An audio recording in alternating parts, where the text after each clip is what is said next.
Hello ആ മക്കളെ, നീ എവിടെയാ? അച്ഛാ.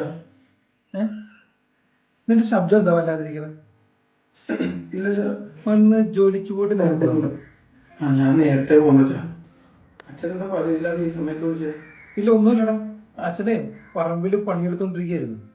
പെട്ടെന്ന് മനസ്സിന് വല്ലാത്തൊരു ബുദ്ധിമുട്ട്. നിനക്കെന്തോ അപകടം പറ്റാൻ പോണ പോലെ. അതാ അച്ഛൻ ഓടി വന്ന് എന്നെ വിളിച്ചത്. ഒന്നാമത്തെ അച്ഛന് നീ പുറത്തുപോയി ജോലി ചെയ്യണ ഇഷ്ടമല്ല. മക്കൾക്ക് അറിയാലോ, അച്ഛന് മക്കള് മാത്രമേ ഉള്ളേ.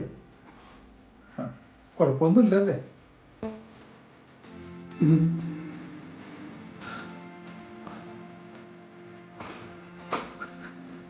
നിസ്സാരമായിട്ടുള്ള ഒരു ടാർഗറ്റ് അച്ചീവ് ചെയ്യാൻ പറ്റില്ലെങ്കിൽ ശമ്പളം ഒന്നും തന്നെ ഇവിടെ നിർത്തേണ്ട ആവശ്യം എനിക്കില്ല. പറ്റൂല്ലെങ്കിൽ ഇതിപ്പോ ഒരു തേപ്പായിട്ടൊന്നും കണക്കാക്കണ്ട. To be practical. നിനക്കാ നന്നായിട്ടുള്ള ആലോചന വന്നപ്പോ ഞാൻ please leave my room. Bye bye forever. അറിയാലോ, അച്ഛന് മക്കള് മാത്രമേ ഉള്ളൂ. നിനക്കവിടെ കുഴപ്പമൊന്നുമില്ല.